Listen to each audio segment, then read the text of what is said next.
Donc je suis buraliste, comme c'est écrit. Je suis aussi membre de l'association des buralistes en colère qui a décidé de soutenir votre manifestation. Je souhaiterais m'adresser tout d'abord à l'intersyndicale pour les remercier de cette invitation, mais aussi pour leur témoigner mon admiration. Alors une admiration par rapport à cette unité que vous montrez. Cette unité à parler d'une seule voix pour défendre vos métiers, pour défendre vos emplois, pour défendre vos valeurs. Alors moi, à titre personnel, j'ai mis un tout petit quart de seconde à accepter cette invitation. Pourquoi ? Parce que déjà, nous les buralistes, vous ne nous entendez pas souvent, donc je suis content de prendre le micro et de parler devant vous. Mais surtout, c'est le plus important à mes yeux, c'est que cette invitation va au-delà des clivages corporatistes. Alors donc oui, vous avez raison, une bataille, ça ne se gagne pas seul. Lorsque vous, les douanes, vous êtes réorganisés, ou je dirais plutôt démantelés, il serait inconscient, voire irresponsable, pour utiliser un mot à la mode, n'est-ce pas, Monsieur Macron, de ne pas voir l'impact qu'il peut y avoir dans d'autres secteurs d'activité, à commencer par nous, les buralistes. Si demain, nous devions changer d'administration de tutelle, je ne donne pas une longue vie à notre monopole de distribution. Mais allons plus loin. Seriez-vous capable de me citer dans la société un corps de métier qui ne soit pas en souffrance? Hormis les GAFAM, bien entendu. Mais il n'y en a pas. Il n'y en a pas. Et qu'est-ce qu'on constate? On constate que toutes les revendications de tous ces corps de métier, vous, nous, tous, on constate que ce n'est pas conjoncturel. Ce n'est pas une crise économique qui va dire on va démembrer les douanes, on va augmenter le prix de l'essence, on va augmenter le prix du paquet de cigarettes. Non, il s'agit uniquement de volonté politique. Alors, oui, c'est en unissant tous nos combats que demain on pourra peut-être se faire entendre, ou tout au moins écouter. Alors encore une fois, merci pour cette leçon d'unité. Merci.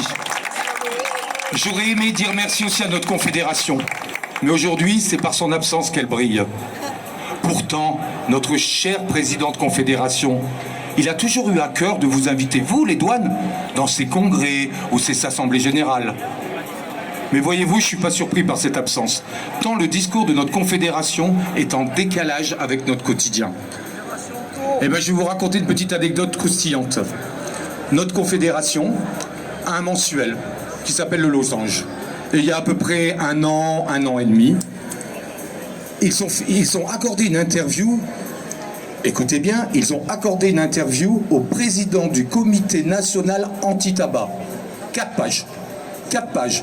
Et cette interview était accompagnée d'une plaquette intitulée « Une génération sans tabac en 2030 ». Vous imaginez, vous, votre intersyndicale, là, vous distribuez une plaquette intitulée « Un monde sans douane en 2030 » ou la Confédération des charcutiers vantait les mérites du vegan. Pour moi, on marche sur la tête, mais c'est surtout de la haute trahison.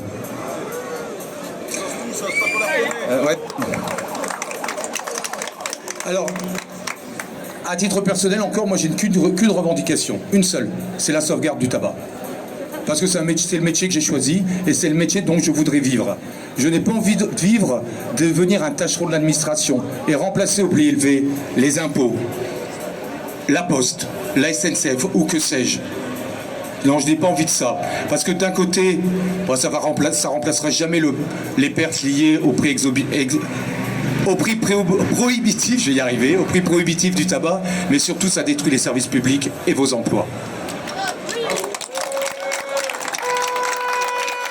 Donc non, je n'accepte pas qu'on base uniquement la lutte contre la prévention du tabagisme sur un prix prohibitif, parce que ça ne marche pas. Loïc, mon collègue, va vous expliquer pourquoi ça ne marche pas. Et pourtant, on entend déjà des petites voix qui demandent un paquet à 15 € à l'horizon 2025. 3 ans. Alors, mes confrères, s'il y en a, on a 3 ans. 3 ans devant nous pour sauver nos entreprises. 3 ans. 3 ans pour retrousser les manches. 3 ans pour se battre. 3 ans pour s'unir, sinon il sera trop tard. Merci.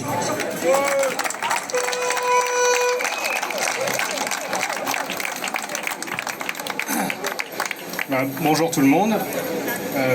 Tout comme Vincent, je remercie l'intersyndicale pour son invitation. Ouais. Donc moi je suis buraliste dans Lyon, donc en Bourgogne. Je tiens une civette tabac loto. Donc mes revenus c'est essentiellement les ventes de tabac.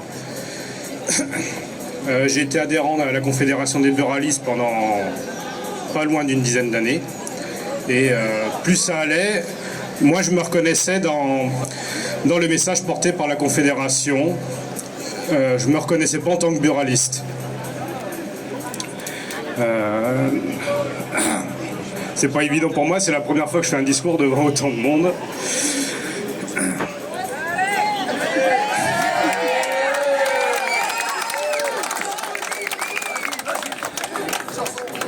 Donc, je suis adhérent à l'association des buralistes en colère que j'ai découvert il y a 2 ans de ça. L'association en question existe depuis 2018 à l'initiative de buralistes dont c'est le métier, géré par des buralistes, tous bénévoles, qui ne reçoivent aucune rémunération, aucune rétribution pour leurs actions. Moi, à titre personnel, au sein de l'association, j'en suis le trésorier.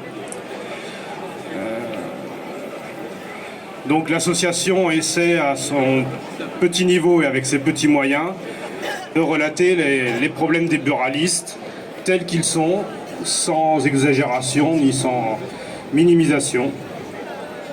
Donc en titre d'action, l'association a entamé une démarche au niveau de l'Europe pour obtenir une harmonisation européenne des prix du tabac.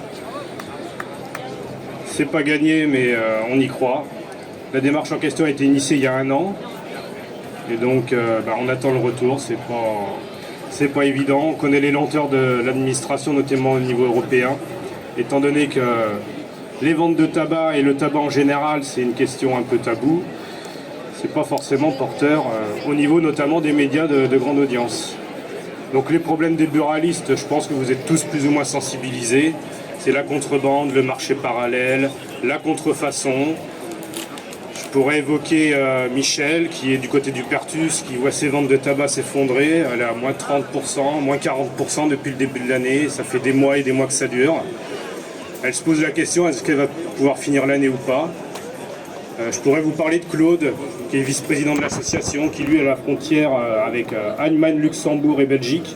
Donc lui, le marché parallèle, il sait très bien ce que c'est.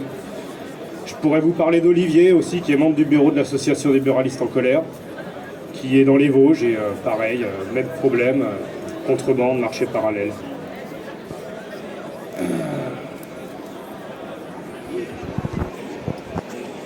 Pour en finir, je pourrais parler de plein d'autres choses si j'en ai le temps, éventuellement reprendre la parole par la suite.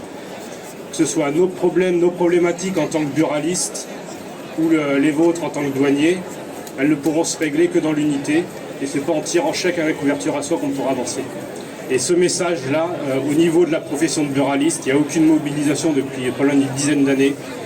La Confédération des buralistes a pour consigne de ne faire aucune manifestation, notamment depuis le changement de président en 2018.